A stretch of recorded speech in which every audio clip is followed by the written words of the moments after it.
नमस्कार, मैं प्रकाश अधिकारी, आप देख रहे हैं दस्तक प्रकाश। गदरपुर विधानसभा के विधायक अरविंद पांडे के घर भाजपा प्रदेश अध्यक्ष महेंद्र भट्ट के पहुंचने से राजनीतिक गलियारों में गहमागहमी तेज हो गई। आपको बता दें कि आज दोपहर महेंद्र भट्ट अचानक उनके घर पहुंचे और मुलाकात की। भारी समर्थकों के भीड़ के बीच उन्होंने मीडिया से संबोधन नहीं किया, बल्कि सभा को कुछ देर संबोधन करने के पश्चात बंद दरवाजों में काफी देर तक अरविंद पांडे से गुफ्तगू की।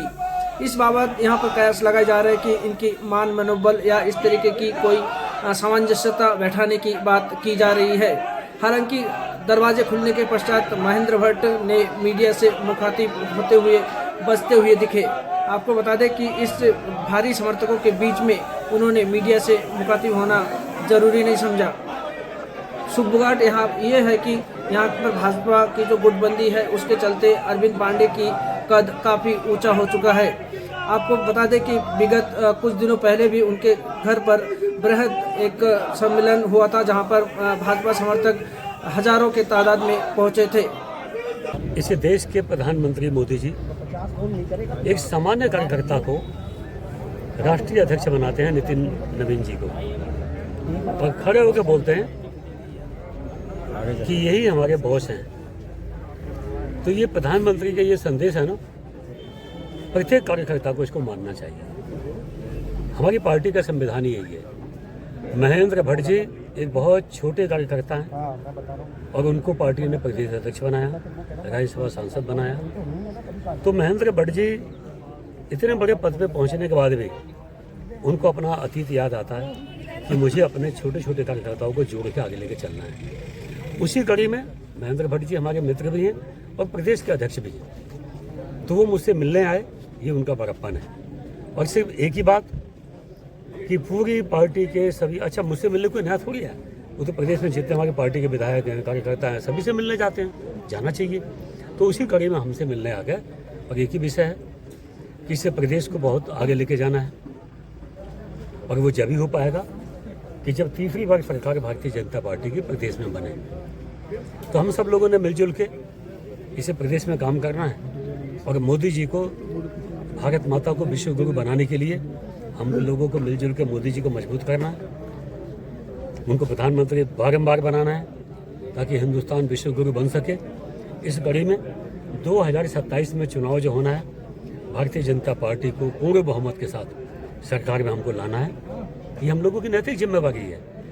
यही काम महेंद्र भट्ट जी का प्रदेश अध्यक्ष के नाते उनका काम है और उसी कड़ी में मुझसे मिलने आए और हम सब लोग मिलजुल के तीसरी बार सरकार बीजेपी की बनाएंगे, ये हम लोगों का संकल्प है। कयास भी लगाए जा रहे हैं कि अरविंद पांडे सरकार के कामकाज से काफ़ी समय से नाराज हैं और कानून व्यवस्था को लेकर बार बार सवाल उठाए जा रहे हैं। तो इसी क्रम में आज जो कयास लगाए जा रहे हैं कि महेंद्र भट्ट प्रदेश अध्यक्ष से कि अरविंद पांडे को मनाने आए हैं, क्या कुछ है सर ऐसा? अगर जो मान लीजिए कोई सरकारी अधिकारी उसकी गलत नीति की वजह से किसी का जीवन समाप्त हो जाए तो उसकी आवाज़ उठाना, क्या ये नाराजगी का विषय है? क्या ये संवेदनशीलता नहीं हो सकती? क्या हमारे अंदर इतनी गंभीरता नहीं होनी चाहिए, संवेदनशीलता नहीं होनी चाहिए कि किसी अधिकारी की लापरवाही से किसी का जीवन खत्म हो जाए, किसी का परिवार चौपट हो जाए?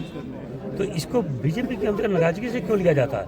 ये तो जनप्रतिनिधि का दायित्व तो बनता है कि किसी परिवार के साथ नाइंसाफी होती है, किसी व्यक्ति के साथ नाइंसाफी होती है तो नेता को उस पीड़ित परिवार के साथ खड़ा होना चाहिए। ये प्रत्येक नेता की जिम्मेवारी बनती है।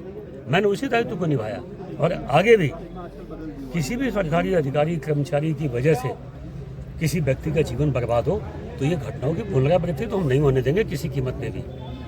मेरी पार्टी मुझको सिखाती भी यही है। भारतीय जनता पार्टी मेरा संगठन जहाँ से मैं निकला हूँ, उसके जीवन का उद्देश्य यही है कि सुरा सो जानिए जो लड़े दीन के हित, पुरजा पुरजा कट मरे तबहु न छाड़े खेत। ये मेरे संग सिखाता है।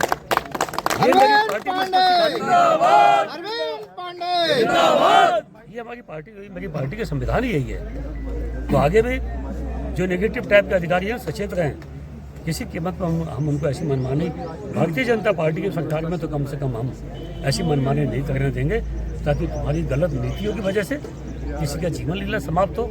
हम इतनी छूट नहीं होने देंगे।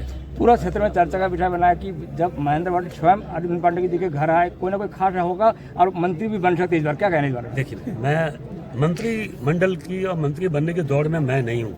आपको ध्यान होगा जिस दिन मैं मंत्री पद से हटा उसी दिन मैंने अपना मकान खाली किया था ताकि आने वाले कोई मंत्री उनको दिक्कत ना हो। हमने उसी दिन मकान खाली किया था और मैंने उसी दिन आप लोगों से कहा था कि मैं मंत्रिमंडल की दौड़ में मैं नहीं हूँ।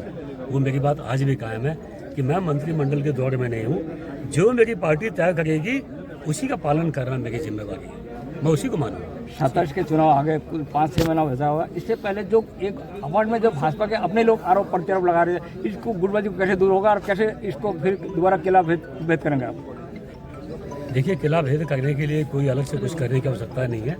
सब लोग जानते हैं और सब लोग चाहते हैं कि मोदी मजबूत रहना चाहिए, बीजेपी मजबूत होनी चाहिए। जिस दिन बीजेपी मजबूत नहीं होगी यह देश प्रदेश सब खोखला हो जाएगा।